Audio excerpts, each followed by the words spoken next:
तो आज हम एक बहुत ही दिलचस्प विषय पर गहरी चर्चा करने वाले हैं। ये वो अधिकार हैं जिन्हें हम शायद रोज इस्तेमाल करते हैं पर ठीक से समझते नहीं हैं। उपभोक्ता अधिकार यानी कंज्यूमर राइट्स। बिल्कुल। और इसे समझने के लिए हमारे पास क्लास 10 इकोनॉमिक्स की एनसीईआरटी किताब पर आधारित कुछ विजुअल नोट्स हैं। हम इन्हीं नोट्स को एक एक करके पढ़ेंगे और समझेंगे। हाँ, बिल्कुल वैसे ही जैसे क्लास में पढ़ा जाता है। सही कहा। तो देखिए, पहले पन्ने पर ही एक तस्वीर है। एक नौजवान है, मुस्कुरा रहा है, एक हाथ में शॉपिंग बैग है और दूसरे में एक ढाल। और उस ढाल पे लिखा है अधिकार। हाँ, ये तस्वीर ही एक तरह से आज की हमारी पूरी चर्चा का सार है कि एक खरीदार के तौर पर हमारे अधिकार ही हमारी सबसे बड़ी शक्ति हैं। तो चलिए शुरू से शुरू करते हैं। तो कहानी शुरू होती है बाजार से। हमारे नोट्स की पहली हेडिंग है, बाजार में उपभोक्ता शोषण कैसे होता है। और ये कोई बहुत बड़ी बड़ी बातें नहीं है। ये वो छोटी छोटी चीजें हैं जो शायद हम सब ने कभी ना कभी झेली हैं। हाँ, जैसे पहला पॉइंट है कम तोलना। दुकानदार द्वारा सही वजन से कम तोलना। साफ है, आप पैसे 1 किलो के देते हैं और सामान आपको 900 ग्राम मिलता है। और दूसरा पॉइंट, अधिक शुल्क यानी निर्धारित मूल्य एमआरपी से ज्यादा पैसे वसूलना। ये तो बहुत ही आम है। बिल्कुल, किसी चीज पर दाम लिखा है 100 रुपए और दुकानदार आपसे 105 ले लेता है। ये गैर कानूनी है। और तीसरा तो और भी गंभीर है। तीसरा बिंदु है मिलावट। खाने पीने की चीजों जैसे तेल, घी में मिलावट। इसका मतलब है कि शुद्ध चीजों में कोई सस्ती या कई बार तो हानिकारक चीज मिला दी जाती है। ये तो सेहत से जुड़ा मामला है। और चौथा पॉइंट तो धोखाधड़ी की हद है। बिल्कुल। चौथा बिंदु है गलत जानकारी यानी फॉल्स इन्फॉर्मेशन। नोट्स में 2 बहुत क्लासिक उदाहरण हैं। हाँ। पहला है कि एक पाउडर दूध कंपनी ने सालों तक झूठ बोला कि उनका दूध मां के दूध से बेहतर है। सोचिए जरा। और दूसरा उदाहरण, सिगरेट कंपनियों ने यह मानने से ही मना कर दिया कि सिगरेट से कैंसर होता है। ये सिर्फ जानकारी छिपाना नहीं है, ये तो लोगों की जिंदगी से खिलवाड़ है। सही बात है।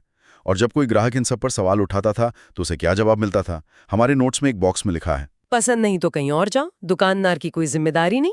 ये साफ दिखाता है कि कैसे सच को छिपाया जाता था। तो माहौल ऐसा था कि ग्राहक बिल्कुल असहाय था। तो फिर ये बदलाव आया कैसे? ये उपभोक्ता आंदोलन शुरू कहां से हुआ? तो अगली हेडिंग यही है, उपभोक्ता आंदोलन का उदय। इसकी शुरुआत होती है 1960 के दशक में।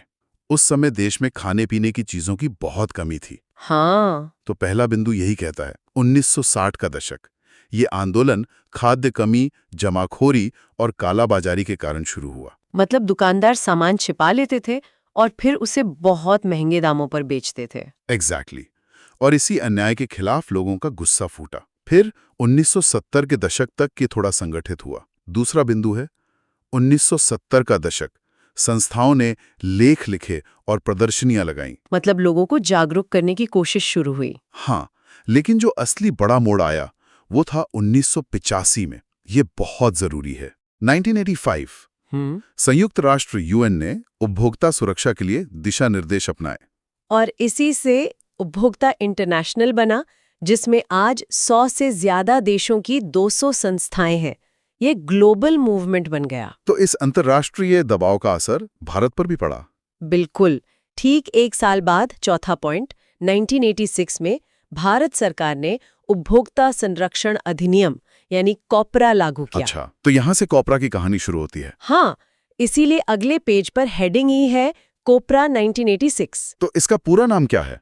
पहले बॉक्स में लिखा है कंज्यूमर प्रोटेक्शन एक्ट यानी उपभोक्ता संरक्षण अधिनियम। और दूसरा बॉक्स बताता है महत्वपूर्ण तिथि 24 दिसंबर। इसीलिए इसे भारत में राष्ट्रीय उपभोक्ता दिवस के रूप में मनाया जाता है। और इसे एक उपनाम भी दिया गया है। तीसरा बॉक्स, इसे उपभोक्ताओं का मैग्ना कार्टा भी कहा जाता है। मैग्ना कार्टा का अधिकारों का महान चार्टर। ये कानून इतना जरूरी था, तो इसका उद्देश्य क्या था? चौथा बॉक्स, उपभोक्ताओं को शोषण से बचाना और उन्हें अधिकार देना। और इसका सबसे बड़ा असर क्या हुआ? 5वां बॉक्स पढ़िए। इसके तहत भारत में उपभोक्ता अदालतों की त्रिस्तरीय प्रणाली बनी। यही सबसे बड़ा कदम था।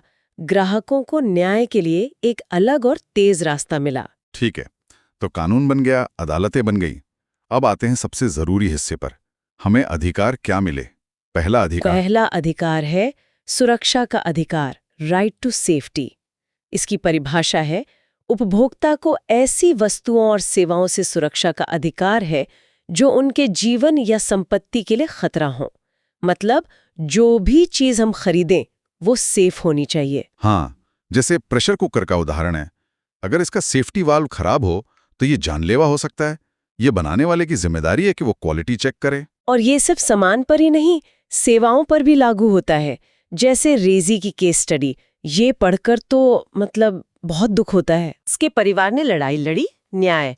पहले राज्य आयोग ने केस खारिज किया, लेकिन राष्ट्रीय आयोग ने अस्पताल को दोषी माना और मुआवजा देने का आदेश दिया। ये केस सुरक्षा के अधिकार का एक बहुत ही शक्तिशाली उदाहरण है। बिल्कुल। अब आते हैं दूसरे अधिकार पर। दूसरा अधिकार है सूचना का अधिकार, राइट टू इन्फॉर्मेशन। इसका मतलब क्या है? इसका सबसे सीधा मतलब है जो हमें पैकेट पर जानकारी मिलती है। पहला बॉक्स कहता है पैकेट पर जानकारी, जैसे अवयव, इंग्रेडिएंट्स, मूल्य, एमआरपी, बैच नंबर, निर्माण की तारीख, खराब होने की अंतिम तिथि। ये सब लिखा होना जरूरी है। ये तो हमारा हक है कि हम जानें कि हम क्या खरीद रहे हैं। बिल्कुल। और इसी से जुड़ा एक और कानून है, दूसरा बॉक्स, आरटीआई एक्ट 2005। हाँ, सूचना का अधिकार अधिनियम। इससे नागरिक सरकारी विभागों के कामकाज की जानकारी मांग सकते हैं। और अमृता की केस स्टडी दिखाती है ये कितना पावरफुल है। हाँ। उसने सरकारी नौकरी का इंटरव्यू दिया, रिजल्ट नहीं आया। उसने आरटीआई लगाई और उसे न सिर्फ जवाब मिला बल्कि अपॉइंटमेंट लेटर भी मिल गया। वाह, ये सच में सशक्तिकरण है। अच्छा, अब तीसरा अधिकार, चुनने का अधिकार, राइट टू चूज। इसका कॉन्सेप्ट है, उपभोक्ता को अपनी पसंद की वस्तु या सेवा चुनने का अधिकार है। दुकानदार जबरदस्ती कोई चीज नहीं थोप सकता। जैसे वो गैस कनेक्शन वाला उदाहरण। हाँ, गलत उदाहरण। गैस कनेक्शन के साथ चूल्हा खरीदने का दबाव डालना या टूथपेस्ट के साथ ब्रश खरीदने को मजबूर करना, ये आपके चुनने के अधिकार के खिलाफ है। और अभिरामी की केस स्टडी तो कोचिंग सेंटर्स के लिए एक बड़ा सबक है। अभिरामी ने कोचिंग में 2 साल के पैसे भरे, पर पढ़ाई खराब होने पर छोड़ना चाहा। संस्थान ने पैसे लौटाने से मना किया। तो अदालत ने क्या कहा? जिला और राज्य आयोग ने कहा कि छात्र को चुनने का अधिकार है। संस्थान को पैसे लौटाने पड़े और जुर्माना भी लगा। ये दिखाता है कि ये अधिकार सेवाओं पर भी उतनी ही मजबूती से लागू होता है। सही बात है। अब आते हैं चौथे अधिकार पर, निवारण का अधिकार, राइट टू सीक रिड्रेसल। निवारण जी। मतलब अगर उपभोक्ता को कोई नुकसान होता है तो उसे क्षतिपूर्ति यानी कंपेंसेशन पाने का अधिकार है। अच्छा, जैसे प्रकाश के मामले में हुआ। प्रकाश ने बेटी की शादी के लिए मनी ऑर्डर भेजा, पर पैसे नहीं पहुंचे। तो उन्होंने क्या किया? उसने जिला अदालत में केस किया। फैसला, अदालत ने डाकघर को ब्याज सहित पैसे लौटाने का आदेश दिया। और इस केस का सबक क्या है? नोट्स में लिखा है, छोटी से छोटी रकम के लिए भी हम लड़ सकते हैं। बिल्कुल, लड़ाई रकम की नहीं, सिद्धांत की है। सही कहा। अब आते हैं पांचवें अधिकार पर, जो कि 2 हिस्सों में है। हाँ। पांचवा अधिकार है प्रतिनिधित्व और शिक्षा का अधिकार। पहला हिस्सा है प्रतिनिधित्व का अधिकार। इसका क्या मतलब है? इसका मतलब है कि उपभोक्ता अदालतों में वकील रखना अनिवार्य नहीं है। आम आदमी अपना केस स्वयं लड़ सकता है, जैसे प्रकाश जी ने लड़ा। शिक्षा का अधिकार मतलब अपने अधिकारों के प्रति जागरूक होना। क्योंकि एक जागरूक उपभोक्ता ही अच्छे और बुरे में फर्क कर सकता है। और इसी जागरूकता के लिए सरकार ने अभियान चलाया, जागो ग्राहक जागो। हाँ, ये तो बहुत मशहूर हुआ था। अच्छा, तो अब हमारे पास अधिकार हैं और उन्हें लागू करवाने के लिए एक सिस्टम भी है। जरा इस सिस्टम को समझते हैं। तो अगले पेज पर है त्रिस्तरीय न्यायिक प्रणाली। एक पिरामिड का चित्र है। सबसे नीचे लेवल 1 है जिला आयोग। हाँ, इसकी सीमा है 1 करोड़ रुपए तक के दावे। अगर आपका नुकसान 1 करोड़ तक का है तो आप यहाँ जा सकते हैं। फिर बीच में लेवल 2 है राज्य आयोग। इसकी सीमा है 1 करोड़ से 10 करोड़ रुपए तक। और सबसे ऊपर लेवल 3 है राष्ट्रीय आयोग। इसकी सीमा 10 करोड़ रुपए से ऊपर के दावे हैं। और यहाँ एक फैक्ट बॉक्स भी है, अपील। अगर जिला अदालत में केस खारिज हो जाए तो राज्य और फिर राष्ट्रीय आयोग में अपील की जा सकती है। हाँ, मतलब आप हार ना माने, न्याय के लिए कई दरवाजे हैं। बिल्कुल। अच्छा, अदालतों के अलावा और क्या चीजें हैं जो हमें बचाती हैं? गुणवत्ता के प्रमाण यानी क्वालिटी स्टैंडर्ड्स, या 3 तरह के लोगो दिखाए गए हैं। पहला है ISI मार्क। हाँ, ये बिजली के उपकरण, प्रेशर कुकर, हेलमेट जैसी चीजों पर होता है। ये इंडस्ट्रियल प्रोडक्ट्स की क्वालिटी बताता है। दूसरा है एग मार्क। ये खाने पीने की चीजों पर होता है, जैसे अनाज, मसाले, तेल। ये कृषि उत्पादों की शुद्धता की गारंटी है। और तीसरा है हॉलमार्क। ये सोने के आभूषणों पर होता है। ये सोने की शुद्धता बताता है। और यहाँ लिखा है कि जो चीजें स्वास्थ्य और सुरक्षा को प्रभावित करती हैं, उन पर ये मार्क होना कानूनी रूप से जरूरी है। हाँ, जैसे एलपीजी सिलेंडर या सीमेंट। तो इन सब अधिकारों और मानकों को जानने के बाद एक जागरूक उपभोक्ता के तौर पर हमारे कर्तव्य क्या हैं? अगली हेडिंग यही है, एक जागरूक उपभोक्ता के कर्तव्य। 4 बहुत जरूरी बातें हैं। रसीद मांगें, हमेशा खरीद का पक्का बिल लें, ये अदालत में सबूत होता है, बहुत जरूरी। दूसरी, तारीख देखें, दवा या खाने की चीज पर एक्सपायरी डेट और एमएफजी डेट जरूर चेक करें। लोगो देखें, आईएसआई, एगमार्क या हॉलमार्क देखकर ही सामान खरीदें। निर्देश पढ़ें, पैकेट पर लिखी सामग्री और सुरक्षा निर्देशों को पढ़ें।